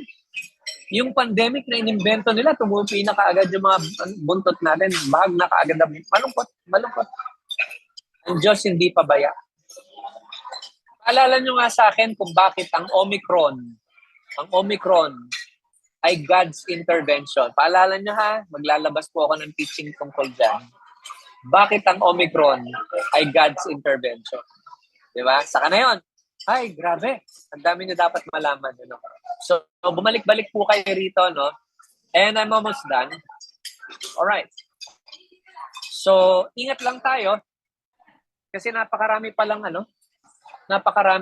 fake na supplements. At tandaan nyo, yung ating sineshare dito na Live Good na products, mga kapatid, okay? Mga Live Good products natin, mga kapatid, ay po yan, high quality yan, Made in USA po yan. Now, para po sa mga hindi pa nakakilala sa akin ng lubusan, mga kapatid, ako po, tatapatin ko po kayo, Kapag ka nakukuha na ng Live Good, yung karamdaman mo, parang nakukuha na talaga, gumagaling ka na rin, magstay po tayo doon. Pero pag nakita kong nabagalan po ako doon sa sitwasyon nyo, kuwari 1 linggo na, napakabagal na improvement. Meron po akong nire-recommend na ibang product galing na ibang company. Ayan, malinaw po yan. Lalo na po sa mga bata kasi wala pa pong liquid. Wala pa pong product, Live Good na liquid ng mga pambata. Kasi meron po ako nun. So, ang sinasabi ko po madalas sa inyo rito, mga kapatid, ang loyalty ko po, wala sa isang kumpanya. Okay? Grateful tayo, grateful. Pasalamat tayo, nandiyan si Live Good. Pero meron po akong nire-recommend na iba. I'll give an example. Sa breast cancer po, pag nakita ko nakukuha ka na nung International Wellness Pack, tuloy-tuloy lang tayo ron. Huwag mo nang baguhin. Okay na gumagana naman. Pero pagka nakita ko nabagalan talaga ako, lalo na sa breast cancer to nagdadagdag po ako ng selenium. Okay? Supplement din po yung selenium from other companies. Wala kasi si Live Good nun. Selenium. Ang isa pang source ng selenium, mga kapatid, alam nyo ko Itlog. Kaya kumain po kayo ng itlog. Magprito kayo. Prituhin nyo sa olive oil, sa butter, or kaya man sige doon sa minola. Healthy po yun. Tapos na po. ano na po, ang tawag mo, obsolete na po yung data ng American Heart Association, natataas yung cholesterol mo sa butter, okay, sa meat products na healthy. Hindi na po totoo ngayon yun. Ano po na pala natin? Kakakain natin ng biscuit, ng tinapay, kakakain natin ng mga margarine, nagtitipid kasi tayo kasi mura, mga kakakain natin kainom natin ng mga 3-in-1 coffee, lahat yan may hydrogenated fats, kakakain natin ng fast food, ano nangyari sa atin? Tagtad tayo ng sakit na kagaya ng rayuma, cancer, diabetes. Tingnan na po na, mas maraming may sakit ngayon. Alright? So, yan. O mga kapatid, sige ngayon, I'll give you a chance na magtanong po at this point before we pray, At sinasagot naman po ng mga coaches natin yung ibang may tanong dito, Ayan. Okay, ang selenium na meron ako niyan is coming from longevity. Okay? If you want to know more, message mo na lang kami, for selenium. Kailangan talaga. In fact, sa akin, nakita ko yung power ng selenium. Kahit anong cancer, dapat may selenium. Kasi napatunayan na po yan. Okay. Meron, I think yung vitamin for men and women, pero ako, wag niyo pong, eto tayo po, hindi tayo basta nagre-recommend ng hindi natin natatry, meron ako nakitang problem with sa multivitamins for women, Medyo nagiging maanta yung amoy. Ngayon, bilhin nyo na lang po, kung interested pa rin kayo sa multivitamins, consider nyo lang po yung multivitamins for men. Kasi I think yung iron ng problema ron eh. Pag 50 years old na po kasi kayo, hindi na kayo po pwedeng nagdadagdag na iron sa diet, ha? Pag 50 years old na, ha? Kasi nagiging toxic na po yun sa katawan. So, kung gusto nyo multivitamins, pwede naman gamitin yung panglalaki, ha? Alright, ganun po tayo. Mabusisi po tayo kapag nagre-recommend kami. Alright? Now, again, para sa mga bata, meron po ako niyan para sa mga bata. Kasi, meron nga ako mga binibigay dahil sa mga bata. Grabe to, yung mga nilalagit na mga baby, mga 3 months old, 6 months old. Abay, hindi naman natin po pwedeng painumin kaagad ng magnesium. Hindi natin pwede basta painumin kaagad ng powder na natin yan. Yung mga super green, super red. So meron tayong alternative dyan. Kaya, naririnig nyo ko from time to time, meron ako sineshare na iba kapag hindi ka or mabagal yung effect sa'yo ng products natin Livgood. But, so far, nakikita ko po sufficient. Okay, gawin ng tama, diet sufficient ang Livgood, ha? Alright, so tingnan lang natin ilang tanong dito, So, Noel, basta keep in touch para ma-share namin sa iyo. At kung interesado po kayo ron, at yung diet program, importante. Kapag ka po yung tao ayaw mag-diet, hindi ko na po kinakausap. Okay, so Benny, yung katarata po, glaucoma, yan, sige. Gamitin mo muna kung sino nag-share sa iyo na sponsor dito or yung basta nag-invite sa'yo dito, tanungin mo sa kanya. Ang recommendation ko rito, magnesium, vitamin D3, K2, factor 4, at saka super and super greens. Puntahan mo na lang yung nag-invite sa'yo, doon ka bibili. Alright? Okay? Mga kapatid, tayo, sa Heroes United, meron po tayong way para yung products nasa inyo kaagad. May additional cost.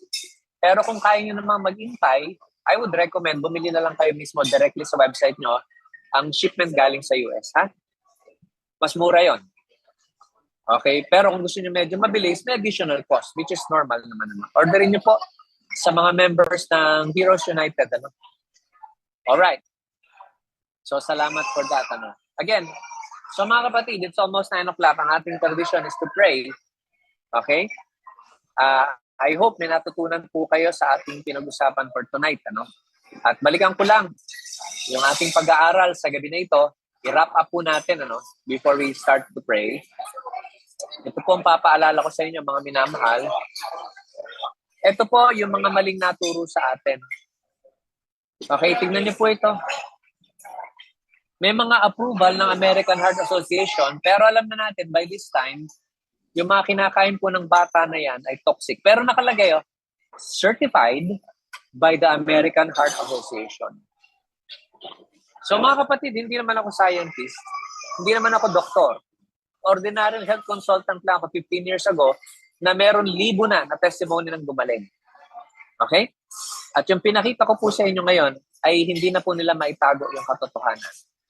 Bakit ang FDA, bakit ang American Heart Association ay tuloy-tuloy na nire-recommend itong mga product na to na alam na halos ng mga matatalinong tao? Hindi kasi, iba kasi ignorant po marami na pong nakakaalam na itong mga bagay na ito nakakasama. Hanggang ngayon, binabawal nila, hindi daw maganda, hindi healthy ang mga meat products. Hindi po totoo, hindi healthy ang butter, hindi healthy ang itlog. Hanggang ngayon. Kasi pag natutunan niyo po yung totoong path towards self, hihina po yung kita nila. Saan po ba sila yayaman? In fact, yumaman sila dahil sa sakit ng tao. Hindi sila yumaman dahil gumagaling ang tao. Yumaman po sila, yung mga iyan, naging mga bazillion-dollar industry po yung mga association na yan, yung mga organization na yan. Hindi dahil gumagaling tayo, kundi kasi tuloy-tuloy tayo na may sakit. Does it make sense? Okay? At kaya kanina nakita nyo, may mga atake na sa atin kaagad. Alright? Dalawa yung umaatake sa atin Demonyo at yung anak ng demonyo.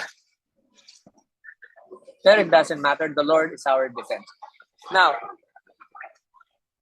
hayaan nyo po, ahalukayin ko yung sinabi ko kanina, kaya sabi ko sa inyo, huwag kayong nahuhuli. Ang heart, mga kapatid, meron siyang kakayanan to process information na kagaya ng sa brain. Di ba ang ganda? May study po ako na nakita na gulat ako. Ibig sabihin, yung heart pala is more than capable of thinking for itself. Kaya minsan yung brain mo at saka yung heart mo nagtatalo-talo. Familiar po ba? Lalo na po dahil Valentine's ngayon. Lalo po yung mga naghahanap po ng mga partners yan. Di ba minsan nagtatalo yung isip mo at saka yung puso mo?